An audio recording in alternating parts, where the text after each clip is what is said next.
Hi everyone, welcome and thank you for joining us today. My name is Jean, the Digital Event Manager at Connecting Up and TechSoup New Zealand. We are part of the Info Exchange Group, a not-for-profit social enterprise that tackles the biggest social challenges by creating use of technology. Today, I'm very excited to welcome you to join Cyber Criminals Are Coming for You. Are you prepared for the unexpected? With Chris Davis and Nicola O'Brien from PwC.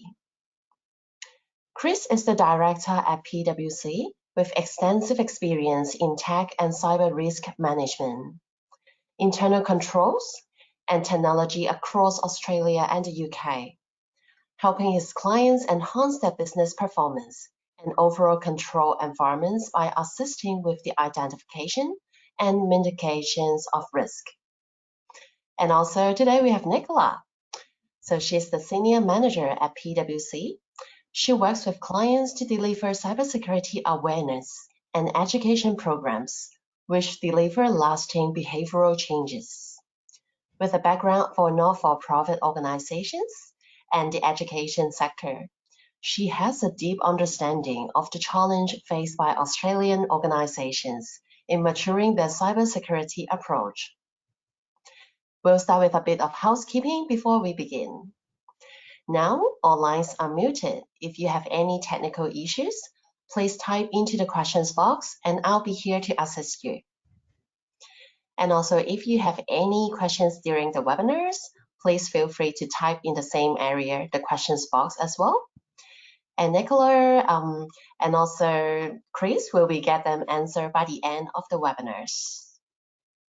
We really encourage you to ask as many questions as possible. There's no questions silly. But please note that your questions and comments will not be up here to the entire group. Also, the webinar is being recorded. The link and the presentation deck will be sent to you in 1 to 2 business days. And finally, there's a very short survey at the end. Please help us to complete that for even better experience in the future. All right, now I'll pass on to Chris and Nicola for today's section. Thank you.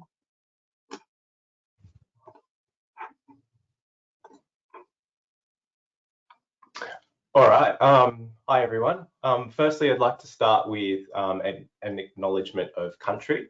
So I'd like to begin by acknowledging the beautiful ancestral lands we are all meeting on today, right across Australia and indeed right across the world. So here in Australia, I want to acknowledge our Aboriginal and Torres Strait Islander peoples as the first Australians whose over 65,000 years of tradition, culture and knowledge we all continue to learn and benefit from today. Today, I'm at home in Neutral Bay, which is on the traditional lands of the Camaragal people, and I pay my respect to their elders, past, present, and future. I also acknowledge that because this is a virtual event, we are meeting on different Aboriginal and Torres Strait Islander lands right across Australia, and so I acknowledge the traditional owners of the land you are on, wherever you are, and pay respect to their elders, past, present, and future. So I'm joined by Nicola today, as Jean mentioned. Thanks for the warm introductions, Jean. We're both from PwC within our cybersecurity and digital trust team. In terms of the agenda for today, what we've done is divided the webinar into 4 main sections: an introduction to the threat landscape, some common scams to look out for, a few case studies and examples, and finally some tips and tricks as well to look out for. We'll also have some time at the end for Q&A. So as Jean mentioned before, please pop your questions in and we'll cover those off at the end. So what we might start off with is a quick poll to get everyone thinking. So Jean, if we can release the first question, that'd be great. Sure, not a problem. So please allow me to launch the poll now. All right. Okay. So, can you see my screen? Yeah, I can see that. So in 2020, there were approximately 1,300 ransomware victims who had their data exposed on leak sites. How did this number change in 2021? Do we think there was no change, an increase of 20%, 50% increase, or a 90% increase?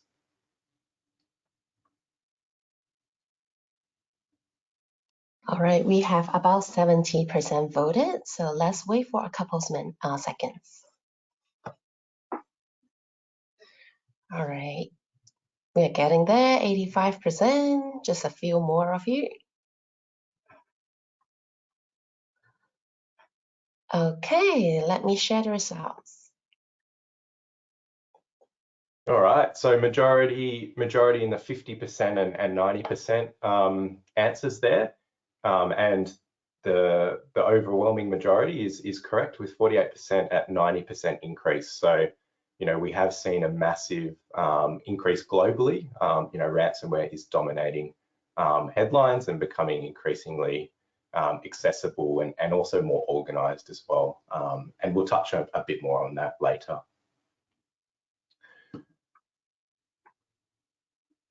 Okay, to start off with, I'll give you a quick overview on the cybersecurity threat landscape and how we describe that. So we start off with adversaries. So there's a range of threat actor groups you can see on the screen there. So ranging from nation states to hacktivists through to insiders, so people within your organization or broader sort of ecosystem. Hacktivists could be quite relevant for NFP organizations. So, you know, those are people who are hacking for political or socially motivated purposes.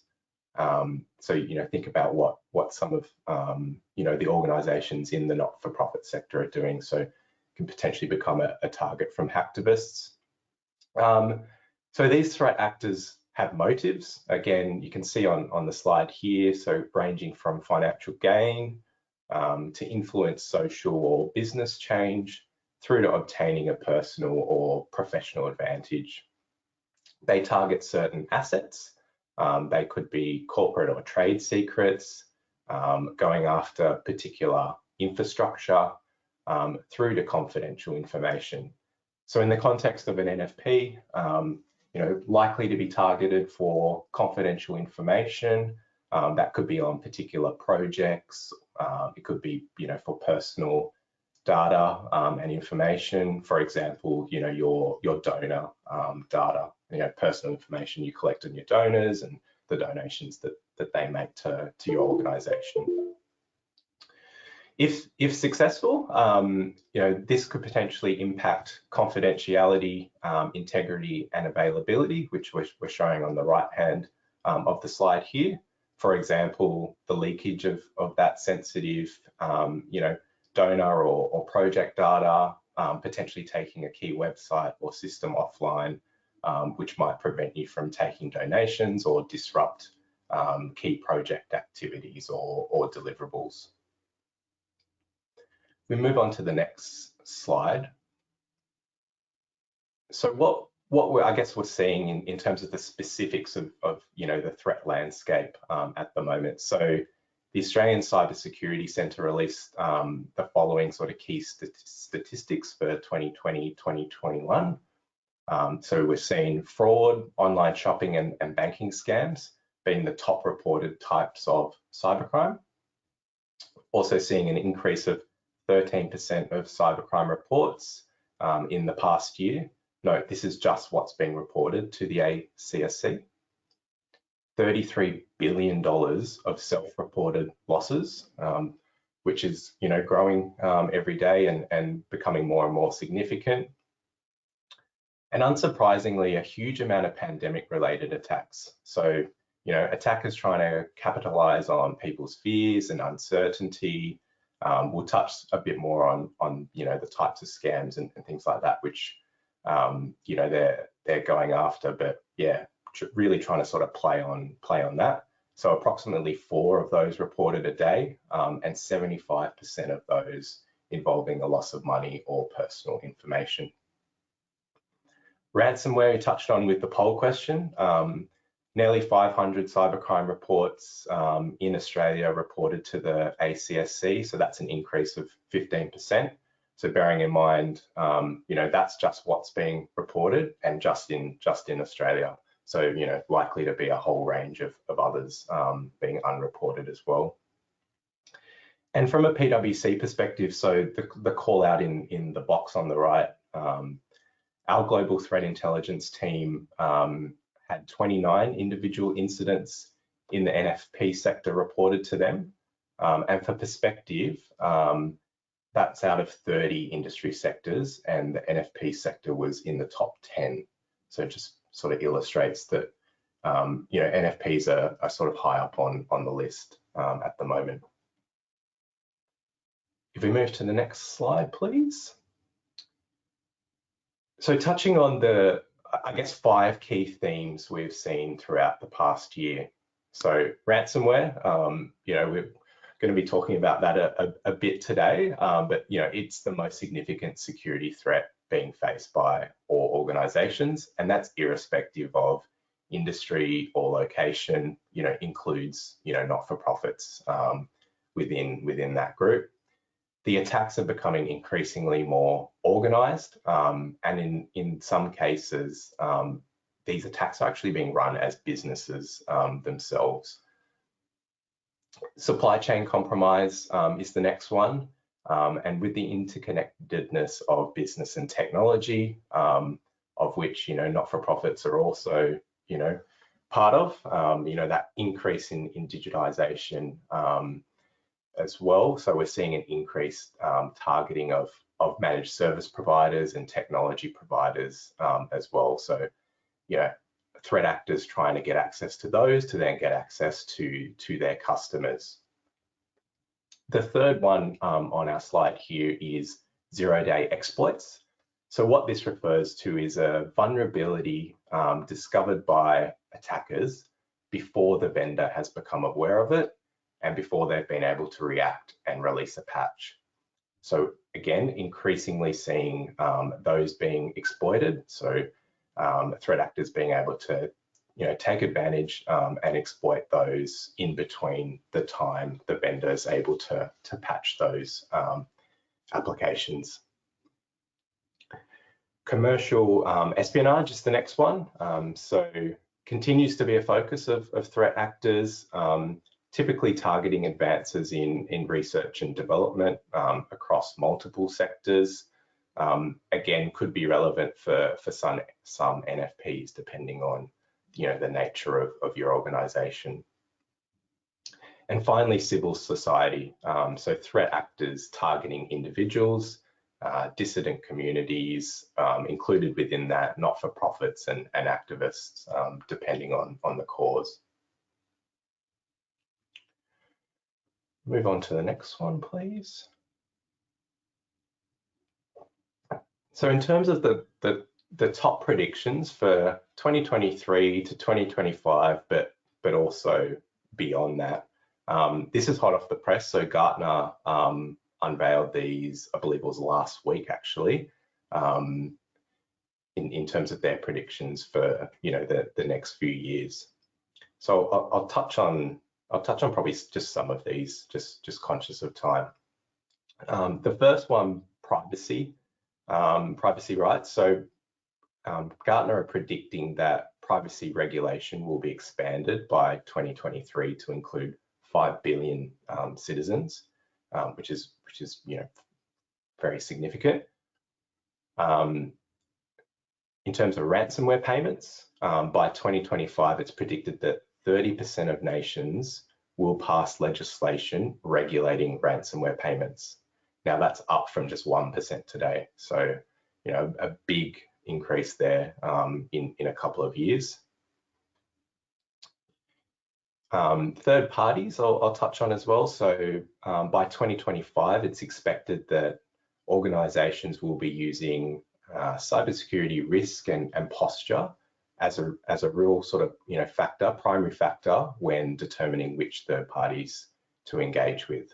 So it just shows how the level of importance that's being placed on cybersecurity risk. And then maybe finally, touching on the accountability. So we've seen, over the last, few years, the accountability for risk and cyber to be shifting. It's predicted by 2025, 50% of C-level execs will have a performance requirement related to risk within their contracts.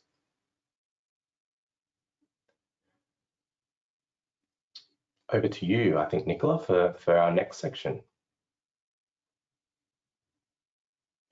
Thank you, Chris. Appreciate that update. And I think my takeaways from that last slide that you showed us is really the fact accountability at the executive level for cybersecurity is really starting to land, and we're speaking to a lot of executives at PwC right now about how they start to unpack that and move from looking at cybersecurity as something managed by the IT team into something that's elevated and understood well across the organisation. So thank you for that. And hello to everyone on the call today. I'm Nicola. It's a pleasure to be here. I'm also coming to you from beautiful sunny Camaragal land today. Jean, if we could have the second poll question at this point, please, as we move on to talk about scams. No worries at all. All right, here we go. So this question's focused on business email compromise, and we're asking, what do you think the payment amount requested in these type of scams is? There's a US dollar amounts from a global survey that I looked at recently.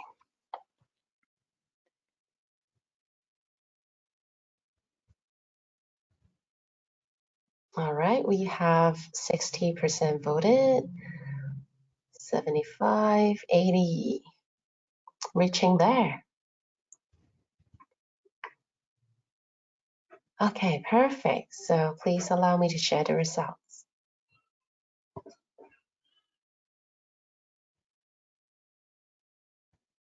Okay, thank you, Jean. We've got a very smart audience on our hands, just like Chris's question too. The question with the highest response rate is the correct one. So the average amount requested in the last year was $60,000 US. It's good to see that scammers are aware of the increasing pressures on cost of living, and they've increased their ask from the previous year by about 30 to 40%. So we're seeing not only the frequency of these types of scams increasing, but also the dollar amount that's requested in them. Thanks, Jean. No worries. So what I wanted to speak about today were common scams affecting individuals and businesses, and we'll touch on the ones that are particularly relevant at this time of year. Have a look at what they look like, and also take a look at what you can do to respond and protect yourself from these events. And so before I go into the details of the scams, I thought it was worth sharing this slide and thinking about why scams are enduring, why we continue to see so many of them, and why they're on the increase. The first figure on the slide I'd probably call out is a statistic that hasn't changed very much. In fact, it remains very sticky between 80 to 85%, and that is the human factor in cyber incidents and events. We see that the people in your teams are the key to developing strong cyber resilience in your organisation, and that obviously there's been large investment over time in both technology and processes. That message really is starting to land in organisations. There's been significant investment in strengthening cybersecurity, and we're seeing a bit of a lag in terms of investment in what we might call the human firewall, or that human layer of protection. Our people and teams remain vulnerable to cybersecurity attacks, whether that's through malicious intent, whether it's through error, whether it's through misadventure, misconfiguration errors, those kind of things.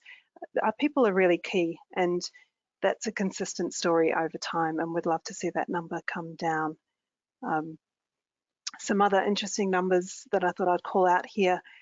I don't know about you, within PwC we run phishing campaigns when we send emails to all the staff and record how many of them click on links that they shouldn't click on, and more importantly report the scams through to us so that we can take action. 3 out of 5 employees reported that they would open emails even if they weren't fully confident they were safe. One of the things I'll speak up about soon is the way that these scammers are working really with our brain science and the way we think as humans. And despite all the education and awareness training, 3 out of 5 employees will still have their interest piqued or think, it looks a bit dodgy, but maybe this is something I need to have a look at, and will still open those emails. And the other interesting numbers on this slide, 2 out of 5 employees reported that they missed detecting a phishing email because they were tired, 47% because they were distracted. So we know that our workforces are busier than ever before. A lot of us are working at home in environments that might feel a bit more relaxed. Maybe we're distracted, we've got competing priorities, and we're trying to keep up with our busy workloads. A lot of our staff are still continuing to click on these emails that they shouldn't, through just very pedestrian reasons like tiredness and distraction. So something to be aware of. A positive number to share with you, we're seeing the tech companies and the telcos start to step up and protect our humans with as much technology as they can. So in 2020, Telstra made a big push in terms of limiting scam calls and how they could get through to us. In the last year, they actually implemented an SMS filtering process as well, which is currently picking up about 13 million messages a month and stopping them coming through to our phones. So we are seeing some support there for our people. And we're also seeing business email compromises increasing significantly year on year. And that's a topic that I'll speak about more on another slide. So we know that for the scammers and the people who are targeting our employees and our teams, scams still work. They've got a viable business model. They don't need everyone to click on the link. They just need enough people to click on the link to justify the time spent and the investment. And that investment is a couple of factors. It might be the time they take to create the phishing emails that look plausible and credible. They've been nothing if not innovative over the last couple of years, pivoting to current events like COVID, vaccination, people working from home, expecting parcel deliveries, to craft new messages designed to have our people click on links. So their investment from the scammer's point of view is still justified, and maybe they're spending time doing some spear phishing, which is when they spend a lot of time getting to know individuals and really investing the time to create very plausible messages towards them to extract payments. And they might spend time looking on LinkedIn to find out what your CEO is up to, looking on your corporate website to understand what your current projects and partnerships look like, looking at even social media to see your largest donor events and who's come along, so they can target individuals who have deep pockets. That's the type of investment that they're doing, and with the increasing rise in scams, we're seeing no slowdown, and we're seeing that it's still a good, viable business model. When we looked at the threat landscape before, Chris talked about a number of things from financial to hacktivists to espionage. Predominantly in this space, over time, financial motivations are the key for hackers. It's just a way to make money. And so particularly with scams, these are financial games that we need to protect ourselves from. So against that backdrop, what are we seeing? I've grouped the scams that we're seeing towards the end of financial year into 3 categories here: SMS scams, email scams, and phone scams. In terms of SMS, what I would mention here, I've included an example. Life's tricky enough if you're a cryptocurrency investor at the moment, but not only do you have a potential loss on your hands, you're also being targeted by scammers. This is an example that ATO's provided on their website of a scam that took place in February targeting crypto investors. The key things the hackers are trying to get when they're sending these SMS are twofold. One of them is they're trying to get your credentials, username and passwords. So clicking on a link that takes you to what might look like a Microsoft login screen or an Amazon login screen or ATO. Actually, it's a fake, and it's getting your username and password so they can access your data and your systems. The second thing they might be wanting to do is install malware. And that's software which is going to either perhaps turn into a ransomware attack or otherwise be able to access data on the device where it's installed. one thing I think for NFPs in particular to be mindful of is how you've set your teams up to work remotely. And we know when we're on our mobile phones, our guard is down a little bit. We're a bit more relaxed. We might be in environments that don't feel like work environments. We might be a bit more relaxed about clicking on a link. And at the same time, a lot of organizations have set up employees to work mobilely and might have access to Google Drive, Dropbox, Teams, things like that directly from their phones. So have a think about what data your teams have access to via their phones, and whether you can, whether it's installing mobile device management or things like that, any techniques you might have just to think about if one of these links is clicked on and your employees do end up with malware on their phone perhaps, what kind of data is on that phone that is critical for you. The second category, email scams, I'll show you some examples in the next slide. But as mentioned, this is a primary tool used to access, again, credentials, sensitive information, or to install malware.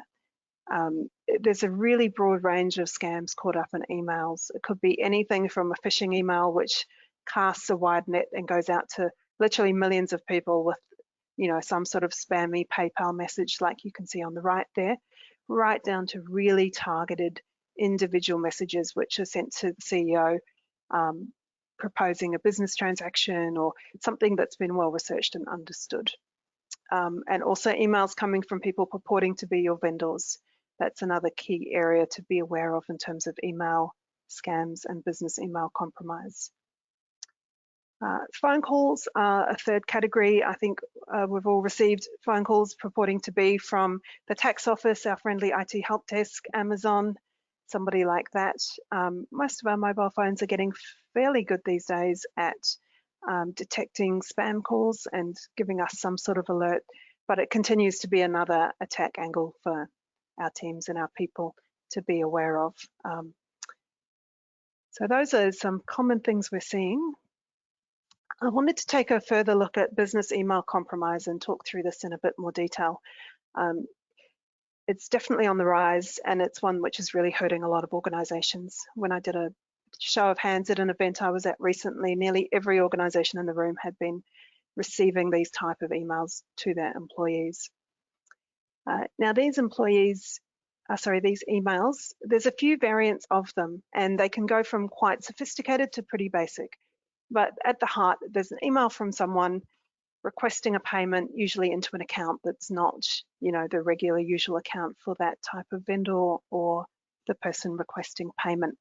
The two most common angles for this are either an email from someone within the organization. So an example I heard recently, which is a classic, is the CFO purports to send an email to an accounts payable person saying, hey, there's this opportunity, we really need to jump on it and make this payment today. Here are the details on the invoice. By the way, I'm heading on holiday with my family tonight. I'm jumping on a plane to the US. You won't be able to reach out to me for the next 24 hours, but please make sure this payment happens today. Now, how that email's come from the CFO or another senior person in the team, there's a couple of ways. One is that that person's email account has genuinely been compromised. And that means that someone has access to your system, maybe from a phishing attack a month ago where they were able to harvest the username and password, and they're now using that email account to send emails.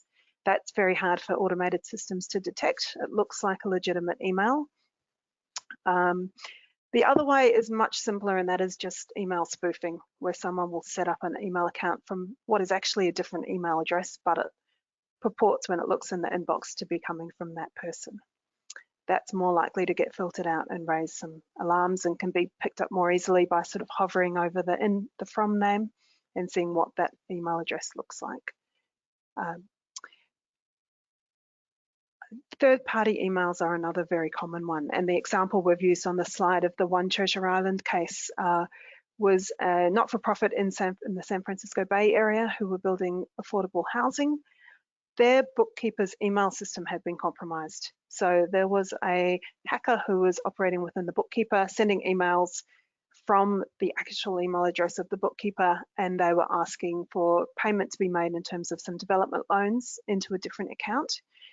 that cost that charity $625,000 in terms of payments made, and ultimately led to its insolvency, and was devastating for that organisation. So that was an example of a genuine email account compromise from a third party. I'll move on now in the interest of time. I had some more examples of phishing emails here. I think we're fairly familiar with them, but rather than dwelling on that, I'd like to focus on the steps we can take on board to avoid falling for these type of scams. In simplest terms, for you and your teams, step one is always to pause or to think before you click. We need to all slow down and ask ourselves some critical questions when we get these emails, even when we're distracted and tired, or working remotely, or looking at emails on our phone. You know, am I expecting this invoice? Is it something I should be actioning? How can I slow myself down before I click? It's just buying ourselves time, because we know that these hackers use methods that play to our psychology. So they create a sense of urgency. They offer us something we really want, or they tell us that if we don't do something, we're going to be in trouble. So maybe the CFO, you know, this needs to be paid today or we'll miss an opportunity.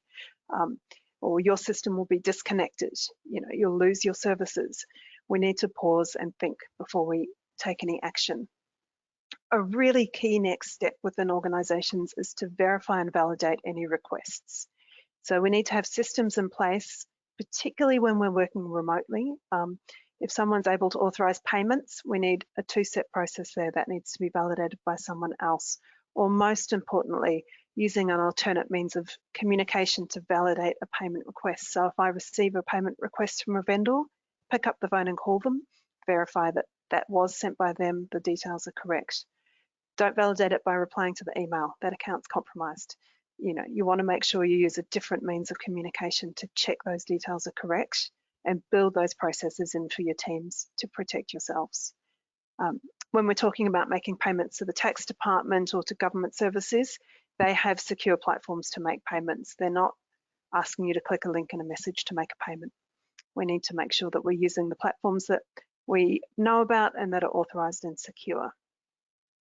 Education awareness is key. I could talk about that topic on its own for an hour, and I will touch on it in a later section of the webinar, so I'll move over it for now.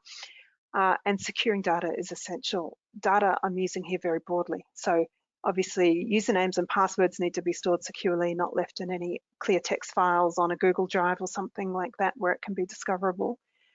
But also, as I mentioned, thinking about what data can be accessed or lives on people's mobile devices is very important. Details like tax file numbers and bank accounts, you want to secure them for multiple reasons. And one of them is if someone does undertake spear phishing and do some really detailed research into any of your people or your organization activities, having these kind of data available lets them craft a story which is more plausible, harder to detect, more likely to result in someone falling for a plausible story and falling for one of these scams. So those are the key steps that we would recommend to avoid scams at this time of year or any other time of year. And that wraps up my section. We will keep things moving, and I will hand back across to Chris, who's now going to have a look at a couple of case studies with us. Thanks, Nicola. Some really great highlights there. You know, these attacks or compromises are are really common, and as Nicola said, range in terms of their simplicity to more sophisticated attacks as well. So it only takes one person to not pause and think and challenge and potentially verify to then expose the organization or make a payment which they to an account which they shouldn't have made. So we're going to move on to a few examples in this section. So firstly, ransomware. We've talked about it a bit already. It being the most significant threat at the moment.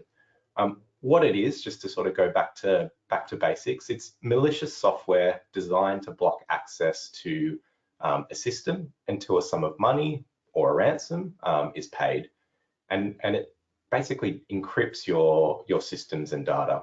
So the attackers won't give you the key to unlock all of that until you've paid paid the ransom.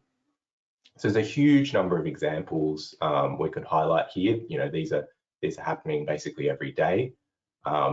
We've picked one here, you know, in the NFP sector, which is a volunteer agency in New Zealand. And on the left of the screen is just an example of what it, you know, potentially could look like if you do get locked out of your system. So you know, different sort of variants of this, but you know, usually a countdown, you know, the details of what they've done and the, you know, links to make a payment, usually in some sort of cryptocurrency. So in this example, so New Zealand's largest volunteer agency working in international development, so they suffered a ransomware attack in May 2021. The attackers gained access to their systems, and that we're not really sure. I don't think it's been reported how, but you know, that could be through a phishing email and someone clicking on something. You know, they then deployed ransomware and encrypted, you know, the organization's data, and then demanded a ransom. So what also happened in this example was that the attackers managed to get access to the backups as well, and they encrypted those backups, which then obviously impacts the ability to recover. In this case, it's reported that the organization refused to pay the ransom. They did manage to recover from the attack, although they did lose some historical information due to some of those backups being encrypted. Really common, you know, scenario facing organizations who have been attacked by ransomware. So what can you do? So Nicola's going to touch later on some of the foundational things, you know, for example, you know, having multi-factor authentication and what you should be doing around backing up systems, etc. But I'd also just highlight that, you know, you want to make sure that cybersecurity, you know, is front of mind and incorporated in everything that you do. So whether you're looking for a new service or entering into, you know, a third-party relationship, you know, consider the cyber risks and potential implications at that stage. Also try and minimize the data that you collect and store. You know, you want to be collecting as little as possible for you to, you know, go about your business. Avoid duplicating, you know, data sets across multiple systems and file shares and things like that. And retain it for, you know, for how long you need. Don't retain it indefinitely, because yeah, that becomes a, you know, a bigger problem in terms of, you know, trying to protect that data. And if you were to get attacked, you know, what would you then do about it? And finally, probably just touching on, you know, preparing for, you know, potentially the inevitable. So what would you do if you did get a ransomware attack or any other sort of cyber attack for that matter? So do you have an incident response plan in place, and have you gone through a level of sort of testing and validation around, you know, what you would do and the key decisions that you'd make throughout that incident? We move on to the next one. So software vulnerabilities, again, sort of touched on some of this when we're talking about the broader sort of environment up front, but you know, again, sort of 0-day software vulnerabilities we spoke about around, you know, those being, you know, holes in software essentially being exploited before the software vendor could patch or respond to that. So increasingly seeing you know, activity in that space. And what we've got here is one example, which has been a really, you know, widespread vulnerability across multiple systems. So it's called Log4j, and I'll quickly touch on, you know, what this is. So Log4j is it's essentially a logging utility used across a broad range of systems and applications. So it's not an application or sort of standalone, you know, piece of software on its own. It's integrated into, you know, lots of different applications. In late 2021, there was a vulnerability discovered with it, which in its simplest form, allowed an attacker to get full access to a system with really, really minimal effort by exploiting some code. So the concern with Log4j is that it's so widespread, it's used across lots of different systems and applications, and it's actually embedded within them. So, since then, lots of patches and updates being released by software vendors. So I guess, if you're thinking about what you should do, make sure that, all your systems and applications are up to date to the latest versions, the latest patches, that sort of thing. But potentially also look to understand, if you haven't already, engage with your IT teams or seek some, external help to, validate whether, any of your systems are potentially still, being exposed through this vulnerability. And if we move on to the next one, and this is the last sort of, example I'll cover, is around supply chain. So again, touched on this up front. See a pattern there. So increasing number of attacks, given the interconnectedness, digitization, and increased reliance on technology across businesses. So what we're referring to here essentially is a threat actor infiltrating one of your systems, and doing that through an outside partner or service provider. So they come in through a third party and get access to your systems and data. One example we've got here, again, a really sort of wide-ranging, impacting example here was the Acellion file transfer appliance. So this was discovered in 2021. A threat actor exploited some vulnerabilities in this file transfer appliance, and essentially this was being used by lots of organizations around the world to move large amounts and sensitive data around. So a way of transferring that data. So yeah, that was breached. So that third party was breached. It exposed sensitive employee and customer data of many organizations, not just here in Australia, but globally. Some really big names within that. In Australia, it included, just to name two, ASIC and Transport for New South Wales. So ASIC, I believe, reported that the threat actor accessed a server containing attachments relating to Australian credit license applications, although they did conclude that those attachments themselves weren't read or downloaded. But Transport for New South Wales, on the other hand, there were reports that both customer and employee data were accessed during the breach, which included New South Wales driver's licenses, for example. So this, I guess, this just really highlights that it isn't just your organization and your security within your organization that you need to focus on. It's also important to assess the third parties that you engage with, and that's not just limited to technology providers, so all third parties, and the risk that they might bring from a cyber perspective. Ask them what controls they've got in place, what sort of reporting they get, and can provide you with a level of comfort over the controls that they're executing. But also focus on your internal detection capabilities, which could help you identify some of these unusual or suspicious behaviors within your environment. And probably finally coming back to, if this were to happen, what are you going to do? Do you have a tried and tested incident response plan, which you've gone through a number of different scenarios so that you know what you're going to do and the decisions that you need to make along the way.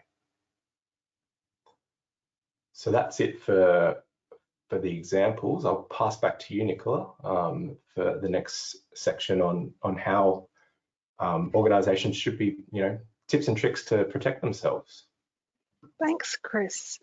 Listening to your supply chain section, I think a great first step for everybody is to understand exactly what third-party tech your organization's using. And you might be surprised, there's a lot of shadow IT in organizations where people have signed up for small apps or bits of software that make their life easier, which may not be within your sort of scope and understanding of the risks that might be bringing to the organization. So it's definitely one to keep in mind.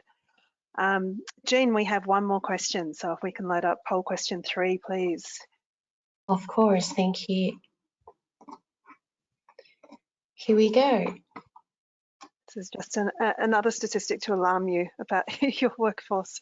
What percentage of employees click emails they consider to be suspicious just in case it's important, even once they think they're suspicious?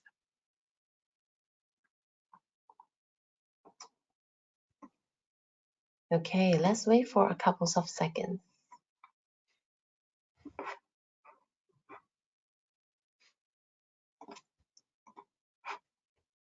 All right, so that's the results. Well done, everybody. The answer in this case is 45%. So even thinking something looks fishy, we're still clicking on the email just in case it's important. Well done, everyone. That's 3 out of 3.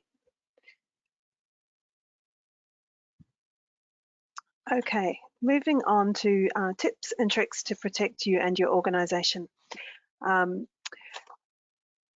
I guess, I'm not sure how everyone's feeling at this point in the webinar. I can imagine some people are sort of feeling a little daunted or thinking there's a lot to take into consideration with cybersecurity, both in an operational and strategic level.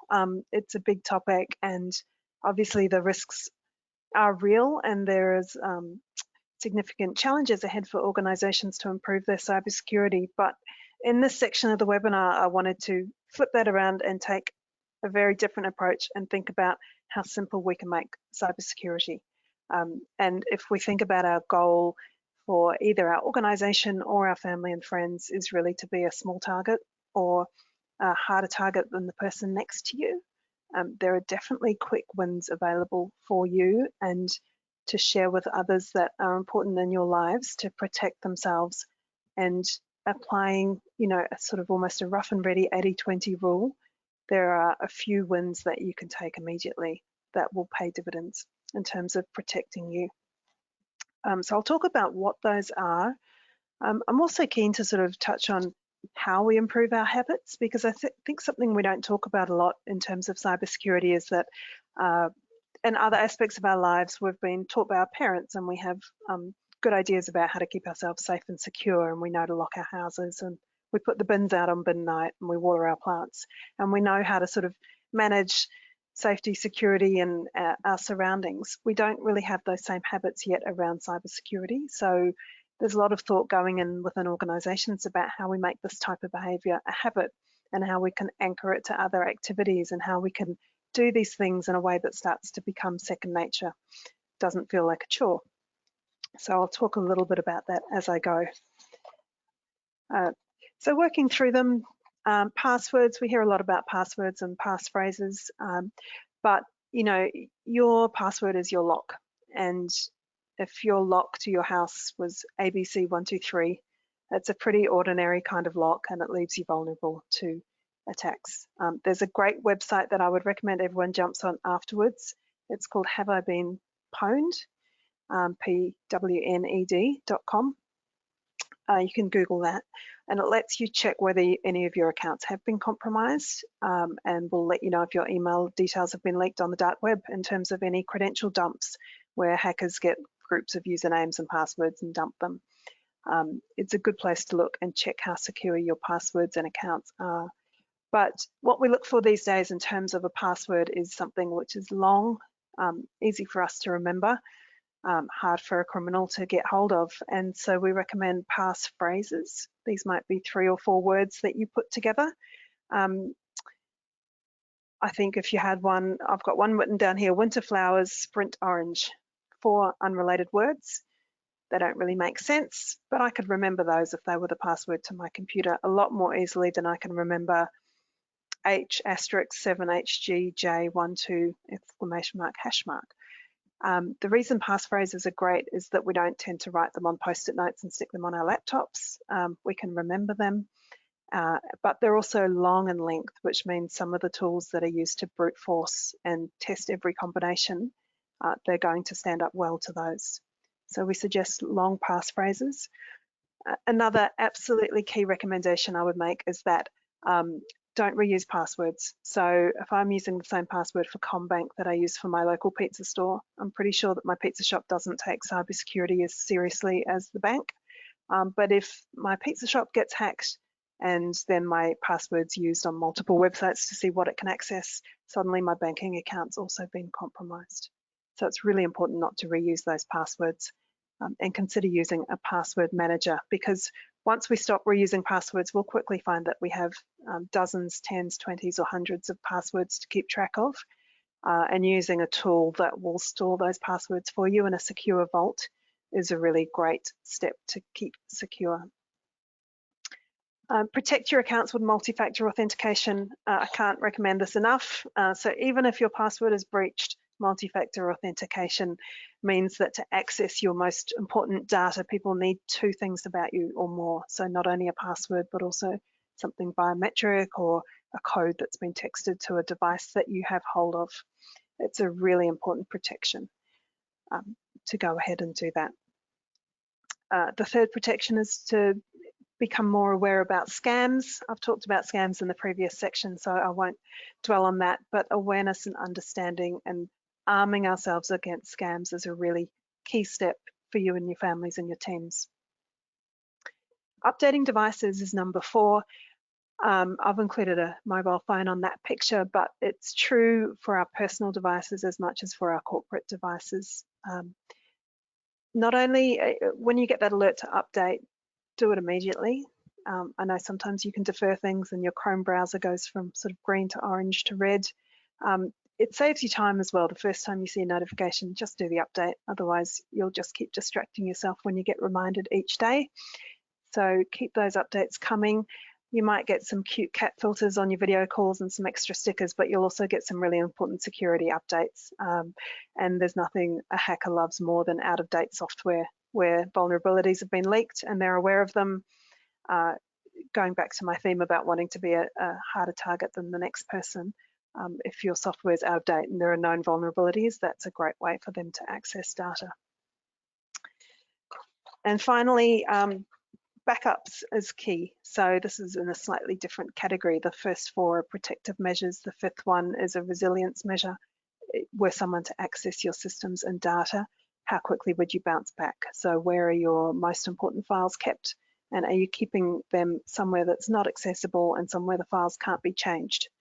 So, you know, a lot of us might think our Google Drive is a form of backup. Yes, if our laptop gets corrupted, the files will still exist, but those files aren't themselves protected from corruption.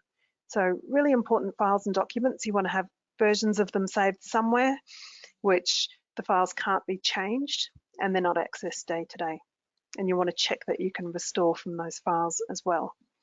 So that is a quick whip through the landscape of top tips and tricks. In terms of building habits, I think the cybersecurity industry is looking for an equivalent to slip, slop, slap. That's been around since 1981, and we all remember it. It's a great phrase. It resonates. It tells us what to do. So, so far, think before you click is probably the best I've seen. But work with your teams, make a habit of it. Do this, you know, schedule a morning tea a couple of times a year, get everyone together, do these actions together. Don't just talk about it, but actually do the updates, switch on the MFA, choose the passwords, do the backups, and start to build a strong cyber culture. Very briefly then, as we wrap up and leave a couple of minutes for questions, where can I go for help next? And these slides are coming to you so you can get the relevant links. The Digital Transformation Hub has a wealth of resources, including replays of these webinars, great templates, lessons, instructional material and guides across a range of digital topics, including cyber. The Australian Cybersecurity Centre is your go-to for all manner of information, whether it's news alerts, how-to guides. They have some great deep guides on avoiding business email scams.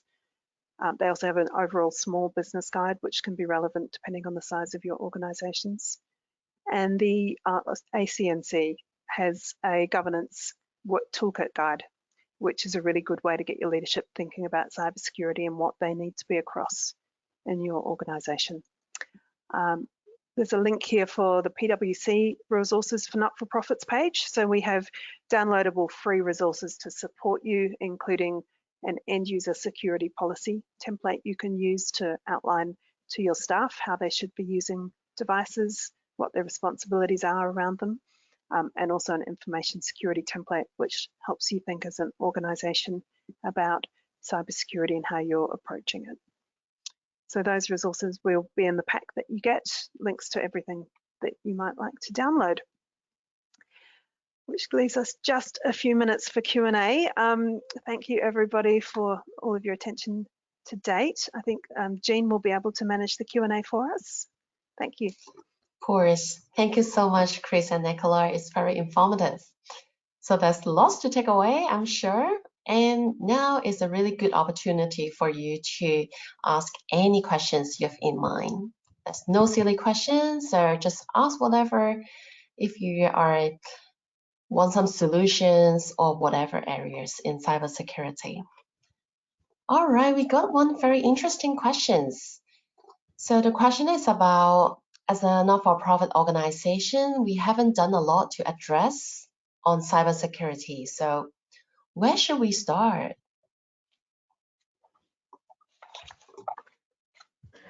Do you want me to start with that one, Nicola? I'll let you go. Feel free to jump in.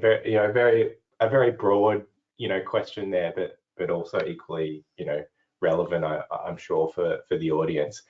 From my side, it would be understand what your critical assets and data are. So, trying to build an inventory, of that. What's most important to your organization? What's most critical? What are the data types that you're collecting, which potentially sensitive in nature as well. Then think about and do some work to understand what some of the threats might be, the risks and threats might be to that data, and we've covered some of those today.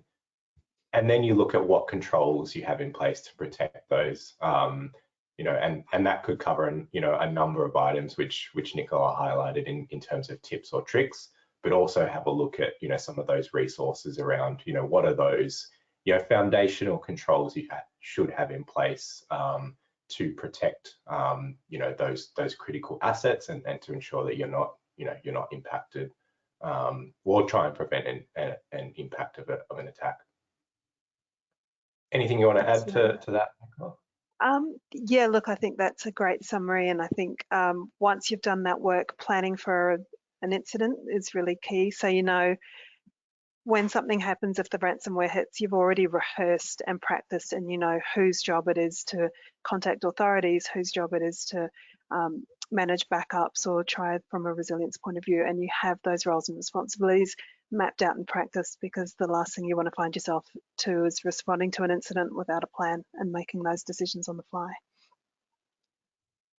Lovely, thank you very much.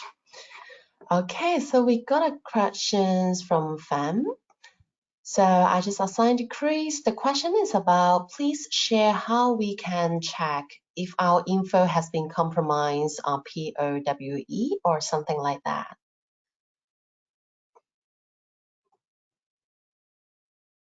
So I think Jean, I've responded to everyone. Can everyone see that response? I put in the link there. So it's haveibeenpawned.com is the link, and it's haveibeenpwned.com. And what you can do is put your email address in there, and it will come up with a list of potential data leaks, which your email address and potentially password or mobile number has been included in a data set of. And as Nicola said, that sort of highlights the reason why we shouldn't be sharing using the same password between different accounts and applications, because one of these gets breached and the credentials gets leaked. These attackers can basically just run these data sets through automated tools to just check all sorts of different websites and applications and other sources.